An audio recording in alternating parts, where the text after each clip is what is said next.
కన్నాలే ఓ కన్నా ఎన్నెన్నో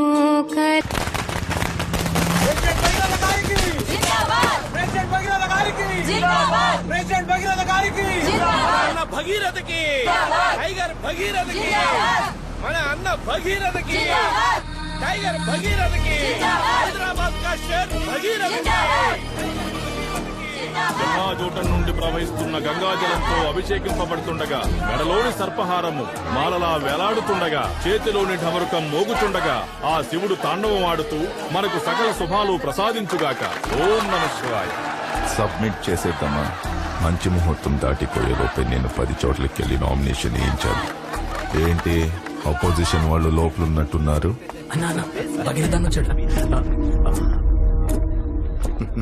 నమస్కారం. చూసి చాలా రోజులైంది. ఎలక్షన్ వచ్చాయిగా, మళ్ళీ కలుస్తూనే ఉంటాం. ఏ ఊరు క్యాండిడేట్? మిన్నల్ కుమార్ అని serial actor. Super star Minnal Kumar అంటే అందరూ గుర్తుపడతారు. టీఆర్పీలో నేనే కింగ్, నా ముందల అందరు బొంగు. స్టార్ మిన్నల్ కుమార్ అన్నకి ఏంటి పెద్ద బఫన్ గాళ్ళని అందరినీ దించినట్టున్నారు? డైలీ నైట్ 7:30కి ఈయన సీరియలే టీవీలో వస్తుంది. ఈయన నియోజకవర్గంలో మహిళా లోట్లు ఎక్కువ, అందుకే నైట్ అయితే అందరి ఇళ్లలో నేనే ఉండేది. సీరియల్ నువ్వు ఇళ్లలోనే ఉంటావు, నేను జనాల గుండెల్లో ఉంటాను. ఈశ్వరా, ఓం నమః శివాయ. ఇదిగోండి సార్. మన వార్డ్ నుంచి పోటీ చేసే కార్పొరేటర్ అభ్యర్థులు మొత్తం ఇద్దరే, అంతేగా? లేదన్నా, ఇంకో క్యాండిడేట్ వచ్చాడు, వాడిని ఎర్రకొట్టి తొక్కి పారేశాం. ఓకే సార్, క్యాండిడేట్స్ మొత్తం ఇద్దరే, చూసుకోండి. ఇద్దరుగా సార్, మొత్తం కార్పొరేటర్ క్యాండిడేట్స్ 3. కొద్దిసేపటి క్రితమే ఒకళ్ళు ఫోన్ చేశారు. ఆన్లైన్ లో ఫామ్ డౌన్లోడ్ చేశారంట. నేరుగా వచ్చి నామినేషన్ వేస్తాన్నారు. ఎవడ్రా వాడు నెట్ నుండి నేరుగా వస్తున్న మగాడు?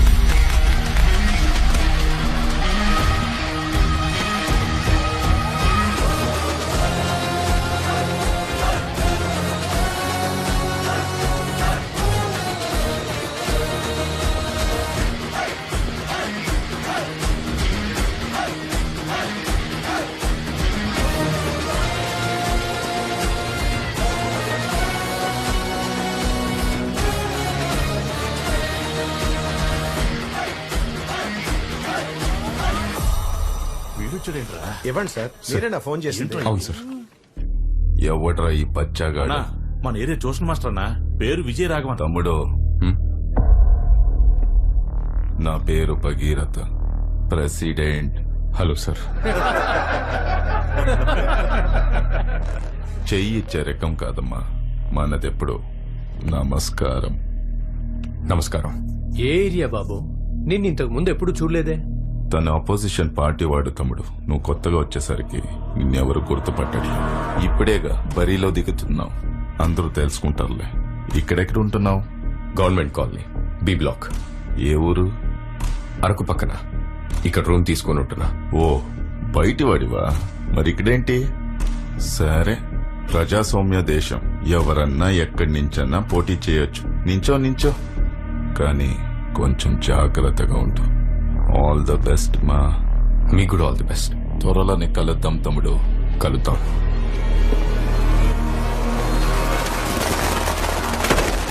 మన వాళ్ళకి ఆల్రెడీ చెప్పాను, వచ్చే వారం ఒక బ్యాగ్ పంపిస్తున్నారు. ఈసారి కూడా గెలుస్తున్నాం కదా. మీరు ఇంకొంచెం బాగా చూసుకుంటే ఫుల్ మెజారిటీతో గెలిచేయచ్చు. ఏం రా, సపోర్ట్ చేయండి.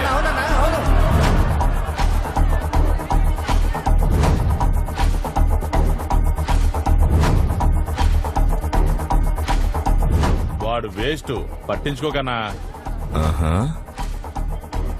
గాజు పెంక కూడా వేస్టేరా గుణశేఖరా, కానీ కంట్లో పడితే రక్తంలా మారుతుంది. మనం చూడండి రక్తమా. అన్న రక్తంలో ఈత కొడతాడు. మనల్ని ఎవరైనా భయపెడితే వాళ్ళని ఎదుర్కోవడానికి 2 దారులున్నాయి. ఒకటి, వాళ్ళకి భయపడి దూరంగా పారిపోవడం. 2, అదే చోట నిలబడి వాళ్ళకన్నా బలంగా మారడం.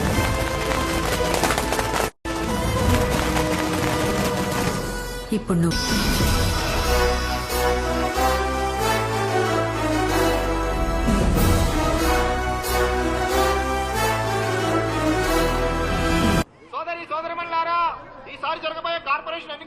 అమ్మా, మా ట్యూషన్ మాస్టారు పెన్ను గుర్తుతో ఎలక్షన్ లో పోటీ చేస్తున్నారు. అతడికే ఓటేయాలి. ట్యూషన్ మాస్టర్ దిమాగ్ ఇట్లా ఖరాబ్ అయిందారా? ఎలక్షన్ లో నిలబడుతుండు. ఏ ఎందుకు నిల్చోకూడదు? అతను మన పిల్లలందరికీ ట్యూషన్ చెప్తున్నాడా లేదా?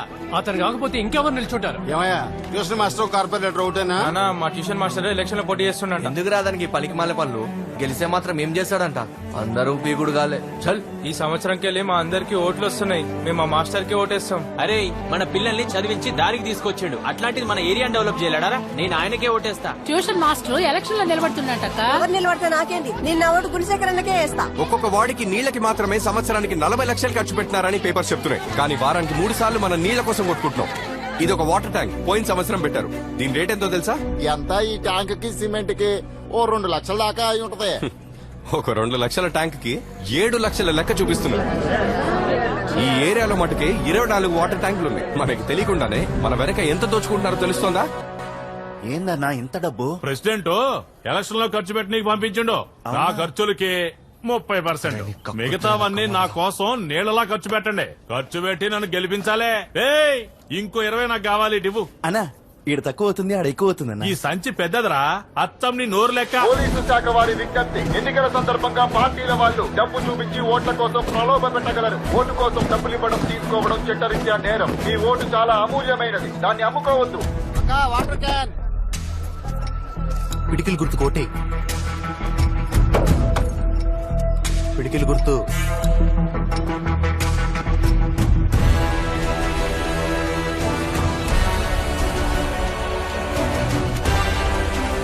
శుభ్రం లేని డ్రైనేజ్ నుంచి కంపే కాదు, మనుషుల్ని చంపే రోగాలు కూడా వస్తున్నాయి. దీనికోసం స్లమ్ బోర్డ్ డ్రైనేజ్ మెయింటెనెన్స్ సంవత్సరానికి 35 కోట్లు శాంక్షన్ చేస్తోంది. కానీ ఇక్కడ ఇలా తప్పులు జరగడానికి కారణం తప్పులు చేసే వాళ్ళు మాత్రమే కాదు, అది తప్పు అని చెప్పని మనం తప్పును ఎప్పుడు ఖండిస్తామో అప్పుడే ఇది మారుతుంది. నా గుండెకి తగిలిన పెద్ద గాయం ఏంటంటే ఈ ఊరికి నేనేం చేయలేకపోయానే అని. నువ్వు నా ఆశయాన్ని నెరవేరుస్తావని నేనింకా ప్రాణాలతో ఉన్నాను. అమ్మా పాస్ అయ్యానమ్మా.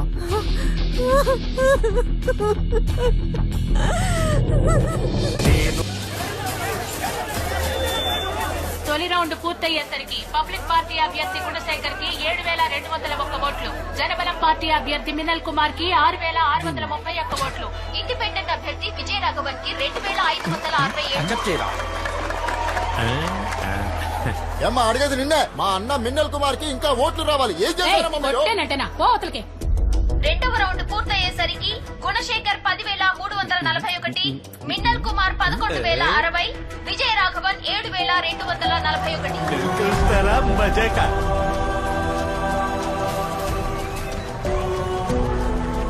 మూడవ రౌండ్ ముగిసేసరికి పబ్లిక్ పార్టీ అభ్యర్థి గుణశేఖర్ 15,501, చెప్పనా అదిరింది లెక్క. చక్రం పార్టీ అభ్యర్థి మిన్నల్ కుమార్ 11,171, ఇండిపెండెంట్ అభ్యర్థి విజయ రాఘవన్ 15,508.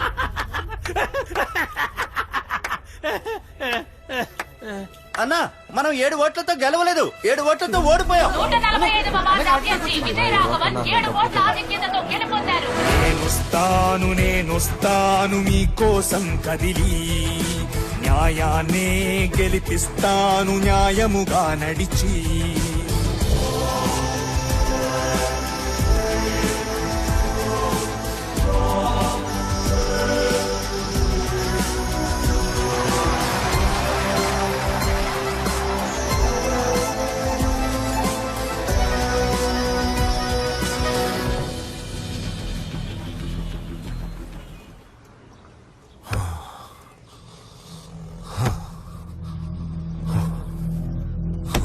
రేయ్, నీకే గట్లుంటే నేను చచ్చిపోయి ఉండాలి. చచ్చావు కదా ఇందాక.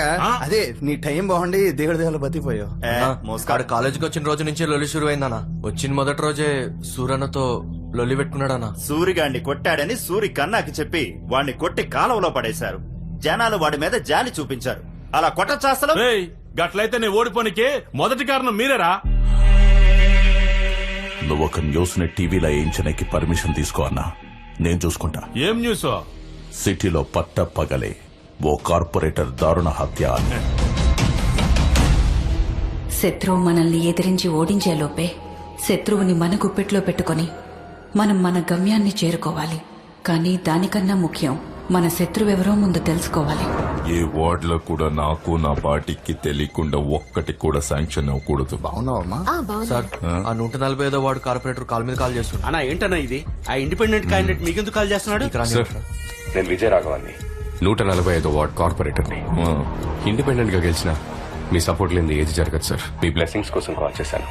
రాజకీయాల్లో మీరే నాకు రోల్ మోడల్ సార్. మీ సపోర్ట్ నాకు ఎప్పుడు కావాలి సార్. మీరే నా ఇన్స్పిరేషన్. మీతో ఎప్పుడు టచ్ లో ఉంటాను సార్. మీరే నాకు గైడ్ చేయాల్సిందే.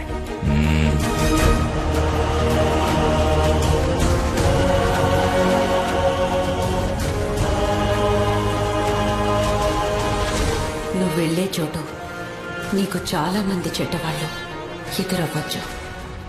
నువ్వెవ్వరికీ భయపడకు. ఎంతమంది చెడ్డవాళ్లున్నా వాళ్ల మధ్యలో నువ్వు మంచివాడిలా ఉండు. ఎందుకంటే చెడ్డవాడు ఈ లోకాన్ని మాత్రమే గెలుస్తాడు, కానీ మంచివాడు ఆ చెడ్డవాడిని కూడా గెలుస్తాడు.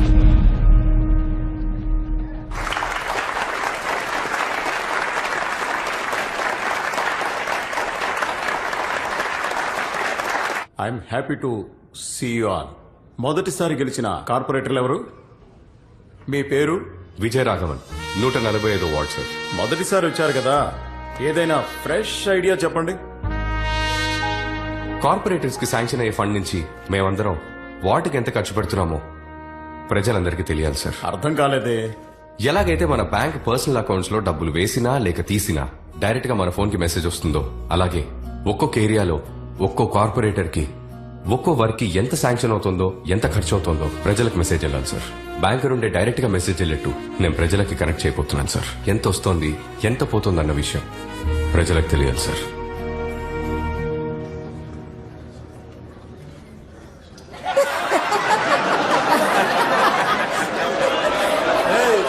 ఏమన్నా అందరికి ఓపెన్ గా చెప్తావా? అందరం అందరి దగ్గర ఓపెన్ చేసుకుంటూ వెళ్ళామనుకో అందరం క్లోజ్ అయిపోతాం. ఏం మాట్లాడుతున్నావు నువ్వు? దిమాకుంటే మాట్లాడుతున్నావా? కూసో కూసో. కూర్చోండి కూర్చోండి, గొడవ చేయకుండా కూర్చోండి. కొత్త కదా అట్లానే ఉంటది. ఏంటి కామెడీ చేస్తున్నారా? గవర్నమెంట్ ఎంత శాంక్షన్ చేసిందో, ఎంత ఖర్చు అయిందో, ఎంత మిగిలిందో ప్రజలకు ఎలా చెప్తారు మీరు? అదంతా పెద్ద ప్రాసెస్. ఈ హెల్ప్ మీరు చేశారంటే మీరు చాలా పెద్ద విజయం సాధించినట్టే. మా ప్రజల గుండెల్లో ఎప్పటికీ అలా నిలిచిపోతారు సార్. ఇలాంటి వేస్ట్ మాటలని ఇంకెవరికైనా చెప్పండి.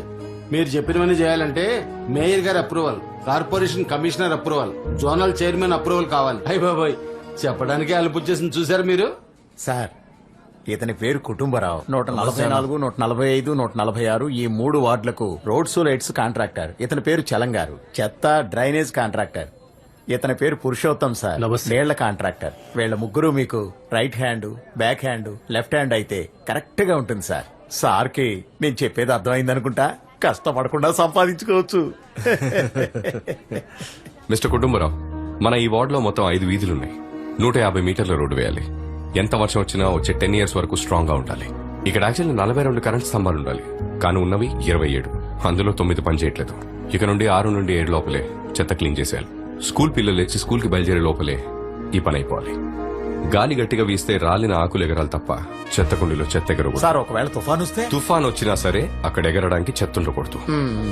మిస్టర్ పురుషోత్తం, వారానికి 4 వాటర్ ట్యాంకులు రావాలి, కానీ 2 వస్తున్నాయి.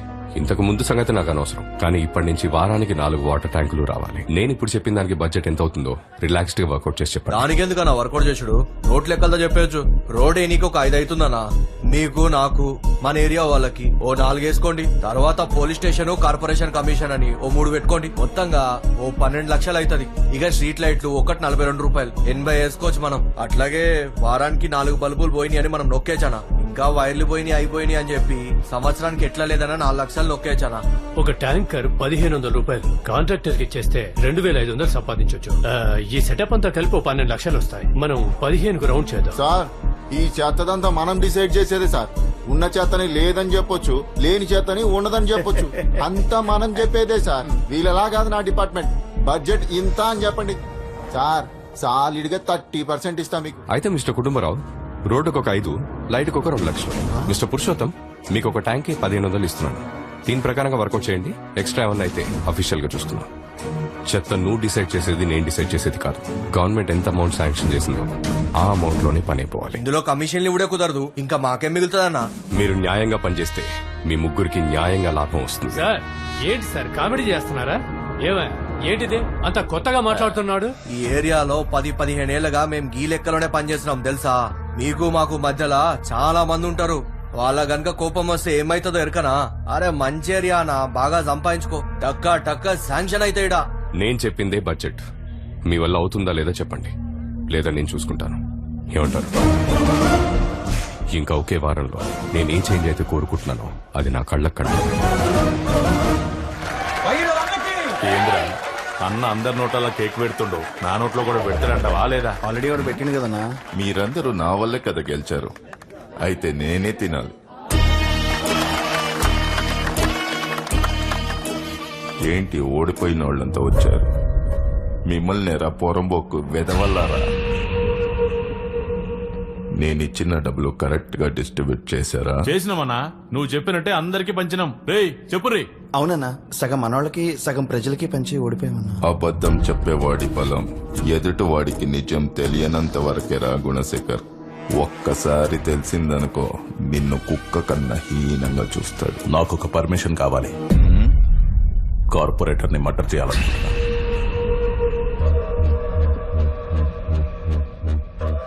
న్యూస్ క్రియేట్ చేసే లెవెల్లో నువ్వు లేవు. నేను చెప్పింది మాత్రమే చేయాలి. గుణశేఖర్, 50 సీట్లు మనం ఓడిపోయాం. అందులో 9 మంది ఇండిపెండెంట్లు. ఆ రాఘవతో మాట్లాడి మన పార్టీలో చేరమను.